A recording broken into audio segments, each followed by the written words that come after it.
Gusto ko lang mag-share ng goodness ng Panginoon.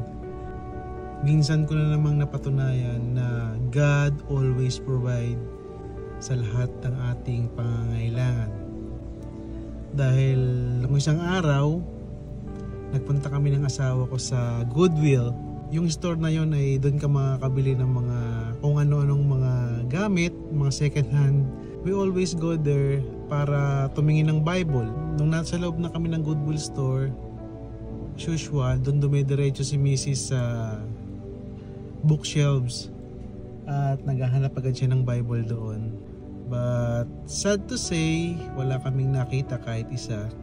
Nalungkot kami syempre kasi usually nakakabili kami ng Bible doon. I think 3 times na kami nakabili ng Bible doon sa Goodwill na yon. And ayun, medyo nalulungkot lang kami kasi naghahanap kami ng Bible na madaling basahin, yung malaki yung font, yung large print. Kasi nga medyo nahihirapan ako magbasa doon sa maliliit na sulat or print. So yun na nga, umuwi na lang kami kasi wala kaming nakita. And alam nyo ba, habang pauwi kami ni Mrs., naisipan namin na dumaan dun sa aming mailbox kasi may mga pinapadala sa aming mga letter dun at kinukuha namin yung mga laman ng mailbox namin. And si Mrs., pumunta siya dun para i-check yung aming mailbox.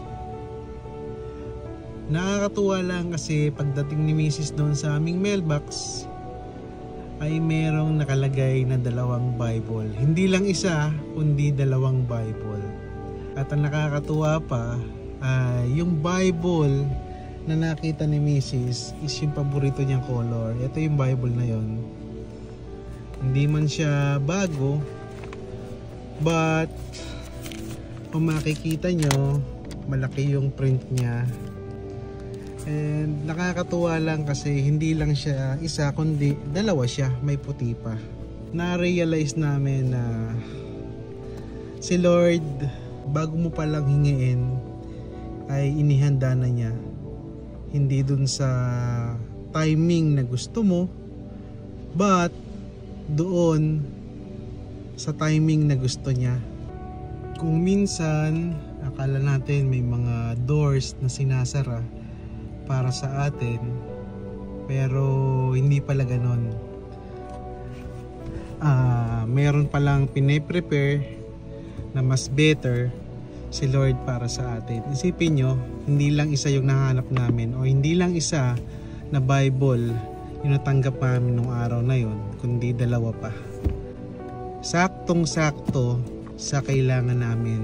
Paboritong kulay ng asawa ko at large print na kailangan ko. Sabi nga Matthew 7:7, di ba? Humiling tayo at ibibigay niya sa atin. Isik natin at mahahanap natin. Napakagaling lang talaga ni Lord.